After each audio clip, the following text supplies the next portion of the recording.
This is RTV6 News at 7, working for you.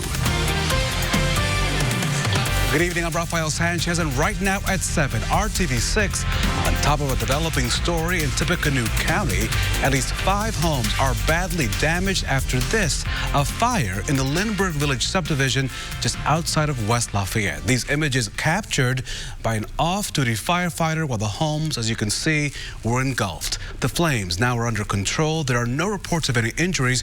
We have a crew in West Lafayette. We'll have the very latest on that story coming up tonight on the news at 11. A crew, we're also finding out, of course, dealing tonight what's happening there at 11. Our Graham Hunter will give us the latest. Taking a look outside on our Weather Now cameras, sunny skies and warm temperatures today without the humidity. That is fantastic. Here's our Storm Team 6 meteorologist, Kyle Mouse, with the latest. And Rafael, it is always about the humidity here in the peak of summer, isn't it? And anytime we can get it this low, we will take it. Check out, want to show you the heat index map, not because we have a heat index, but because it actually feels a little better than the actual temperature. It's 85 in downtown, but it feels like 83. Your temperature 84 in Muncie, and it's 84 right now in Bloomington, but it feels like 83 degrees. So it is very comfortable. Yes, it's warm, but hey, it's July in Indiana. There's that humidity, just 33% with a northwest breeze between 5 and 10 miles per hour. Quiet scan on Storm Team 6 radar for us this evening. So if you're going to be heading off maybe to Symphony in the Prairie here very shortly, we'll have those temperatures that are warm. They will start to cool back a little bit, around 80 degrees as we get into 10 o'clock this evening. By tomorrow morning, very comfortable start to the weekend, even some locations in the 50s, but the heat humidity will return. We'll talk more about that in a few minutes. Kyle, thank you so much. RTV6 learning more about 2 brothers from Fishers in Hamilton County under arrest and facing charges for allegedly trying to help the terror group ISIS. Federal authorities say a public tip made them aware of the Dannon brothers, the men accused of trying to send guns that they illegally bought and made from unmarked parts to the Islamic State, also known as ISIS. But a person they were working with turned out to be an undercover FBI agent. U.S. Attorney Josh Minkler tells RTV6 this is a case, one of its cases of its first kind. This is the first case where the ghost guns, untraceable weapons, were attempted to be transferred from a domestic area, that being Fishers, Indiana, to ISIS in Syria. A trial date will be set for the Dannon brothers within 70 days. An attorney from the Justice Department who specializes in national security cases will assist the federal prosecutor leading that case right here in Indianapolis. Police say overgrown trees are creating a safety hazard on the northwest side of Indianapolis, but because of where this is located, it is unclear who is responsible to maintain the vegetation. RTV6's Stephanie Wade is looking into whether this is a private property issue or an issue for the city to respond to. It's these trees and brush that seem to be growing into the roadway here, even obstructing the view of this stop sign behind me. Viewers reached out to us to figure out who's responsible of this. Well, it can be a little bit frightening at times for the simple reason that the growth has started to come out over top of the roadway.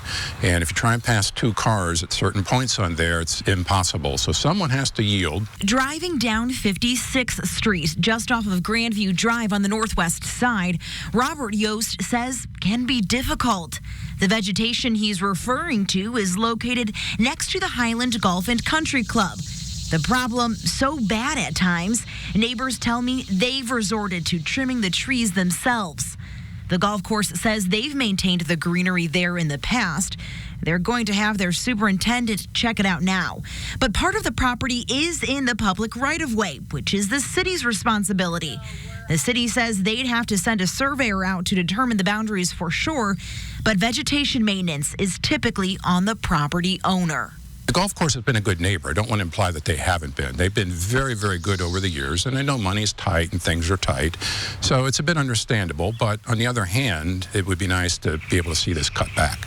Stephanie Wade, RTV6. Now, DPW recommends reporting obstructed road signs to the Mayor's Action Center. That way, someone from the city can inspect that problem and decide what steps to take. We'll let you know when this problem on the northwest side of the city is resolved. New information in the case of an Indiana toddler's fatal fall from a cruise ship window. Puerto Rican authorities say they're exploring possible negligence by the Royal Caribbean Cruise Line. 18-month-old Chloe Wiegand fell from an open 11th-story window when the ship was docked in San Juan last Sunday. An attorney for the child's family says there were no warning signs in the area to tell people the window was open. Royal Caribbean says it's assisting authorities in the investigation. Another major grocery store is closing on the city's east side. The closure adds to a growing problem in that area, lack of access to healthy food. The Walmart neighborhood market off North Franklin near 38th Street served the community since 2004. People who live in nearby apartments tell RTV6 the proximity to the grocery store is one of the reasons they chose to live there. Many residents in the area say they don't have vehicles, so having a grocery store within walking distance is necessary for them. The closest option for this community now are just about a mile away on Pendleton Pike, a Menards store that sells some groceries and a Save-A-Lot. One man says people don't have cars or the ability to walk about a mile. This, for them, is a major issue. Up the creek. Unless they take somebody take them there, or they take a cab there. Other than that, they're in serious trouble. The City County Council expected to vote on a proposal on Monday to help people impacted by the grocery store closure. That proposal would provide rides through the ride-sharing company Lyft.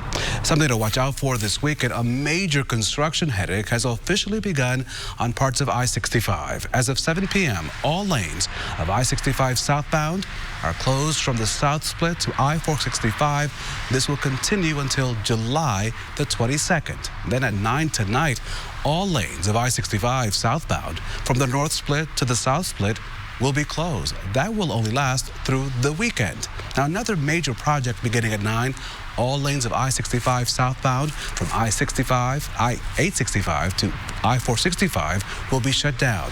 That's expected to wrap up on July the 29th. We've asked INDOT why all these projects are causing closures at the same time. The 65 South project on the south side of Indianapolis, that was mostly working on the weekends, and we've had some form of precipitation for about most of the weekends in May and June.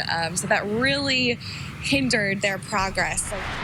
Bottom line, be patient over the next couple of weeks. She also adds that they're working to fill potholes for better driving in the fall and this upcoming winter. We have all these detour routes with so much information right now on the RTV6 app.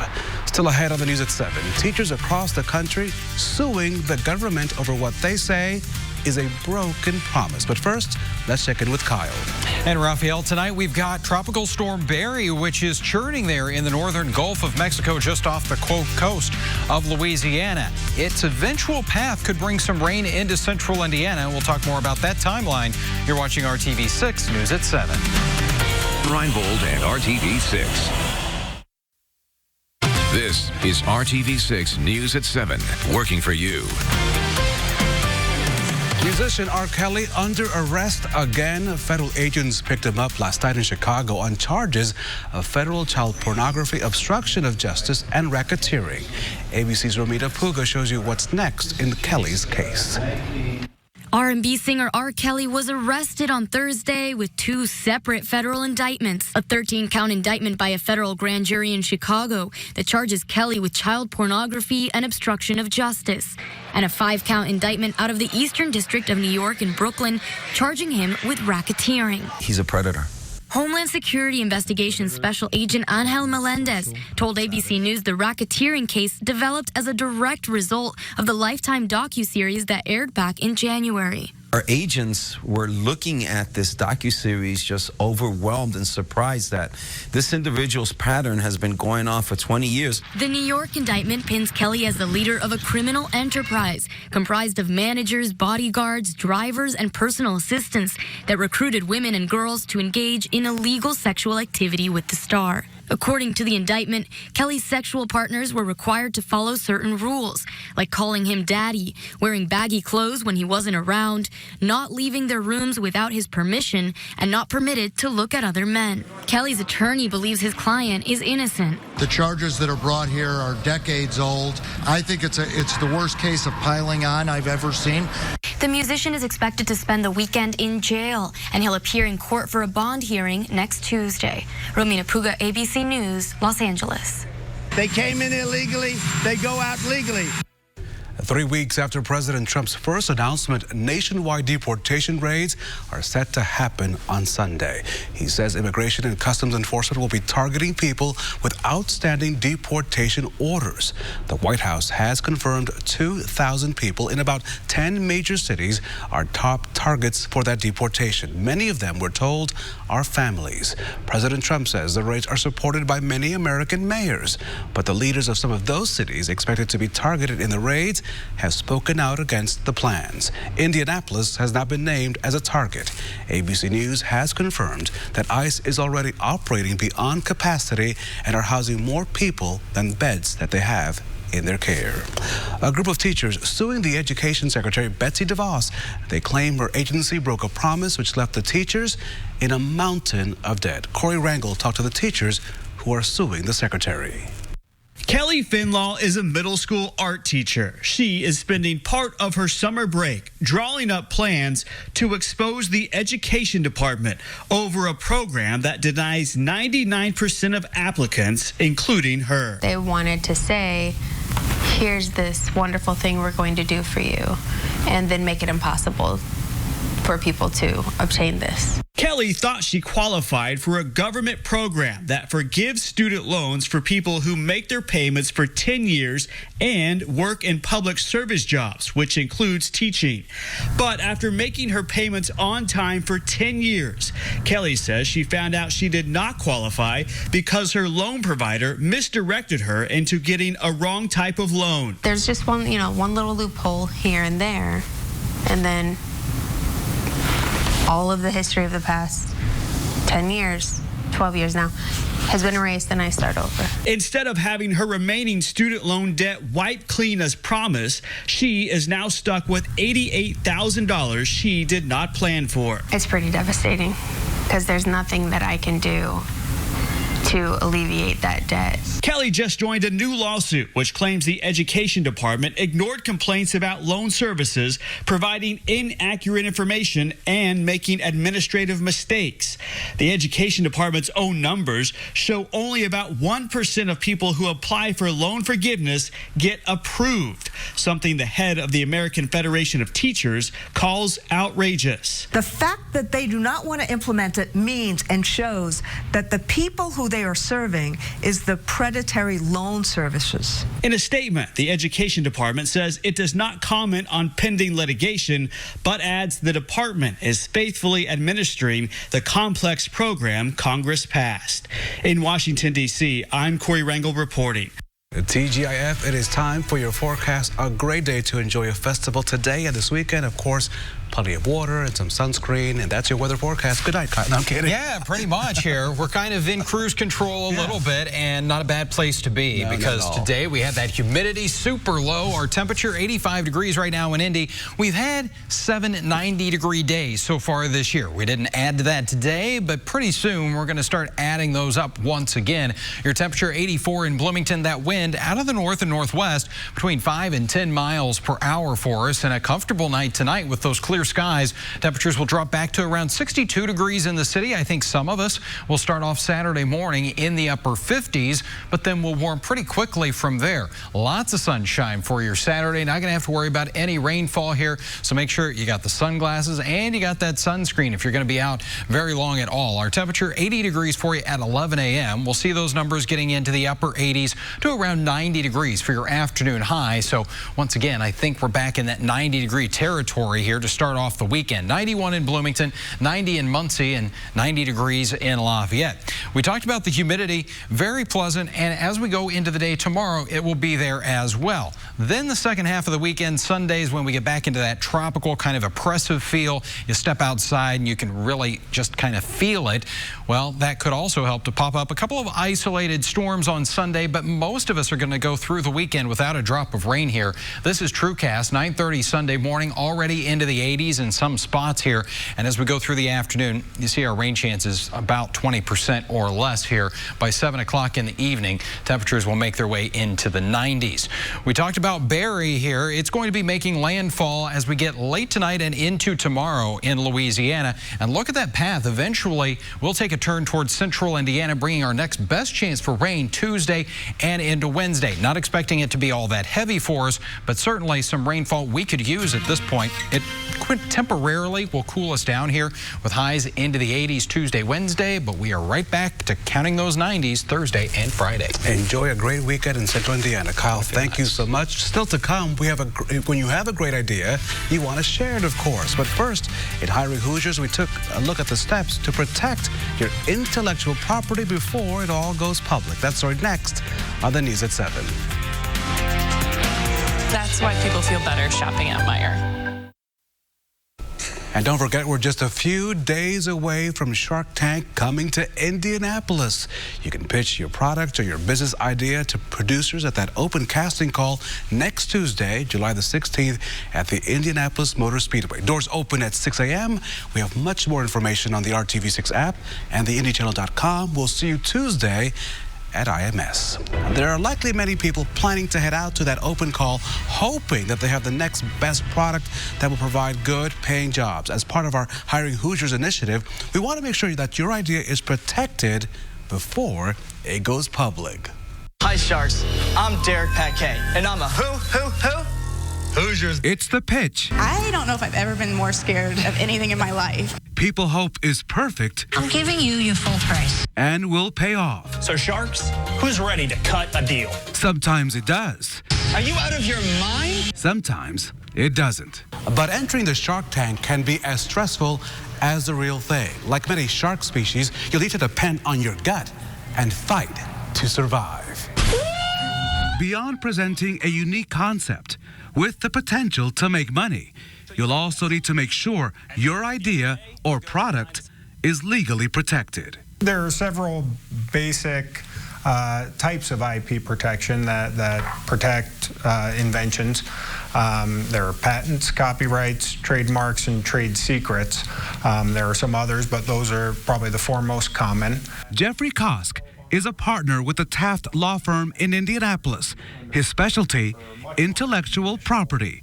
He can't give legal advice, but he says Shark Tank participants will more than likely need to file for a utility patent with the United States Patent and Trademark Office. The process is lengthy and involves fees. So a utility patent covers the way of creating something or doing something, and in order to obtain a utility patent, you have to be able to show that it's something that's not obvious and that's novel, that nobody else has ever done it. And so that's the bar you have to clear. He also suggests people be cautious about how much of your idea you make public. As far as yelling it out in public, there are some concerns in terms of the timing of applications. In the United States, you have 1 year to apply for a patent from your first public disclosure, and in many foreign jurisdictions, you have no days from your first public disclosure. As soon as you disclose it publicly, you can no longer obtain patent protection. So it's important to evaluate, what your market potential is before you start making any public disclosures. So good luck and protect that idea. Here's a consumer alert involving invention scams. Be wary of people offering to help you with your idea for a fee. You may want to consult a lawyer to help with the patent process. You could do it yourself if you take the time to understand a very detailed process. We do have more information for you on our website, hiringhoosiers.com. You're watching the News at 7, right here on RTV6. Tie my shoes. We'll start serious and then we'll laugh. Check this out. Surveillance cameras captured the moment a North Carolina KFC exploded. You see it right there. The restaurant closed at the time. No one was injured, but look at that damage. An employee told police he smelled gas while closing the restaurant. He called the gas company and tried to shut off the nozzle prior to the explosion. Some neighboring buildings were damaged by that blast. The impact was felt up to 2 miles away. Police in Vermont's capital are looking for someone with a very green thumb. 34 marijuana or hemp plants were found growing in the Vermont State House gardens. The plants are too immature to tell the difference between marijuana and hemp, and police say there's no plan to test them. And some high birthday expectations went up in smoke. So you see, a Georgia mom ordered a cake for her daughter with a Moana theme based on the popular Disney movie. But the Dairy Queen cake makers thought she said marijuana, not Moana. So the 25-year-old birthday girl said the DQ employees apologized and offered to make another, but Mom thought it was so funny, she just accepted it. So when you order a cake, be very clear. Enunciate. Enunciate. Yeah, that's important. All right, well, at least they found it funny, right? All right, your weekend forecast. Those temperatures, they are back in the 90s Saturday and Sunday. Just a spotty storm chance on Sunday. I'm going to get me a Moana cake. You have a great weekend. Our next newscast tonight at 11. He said Moana.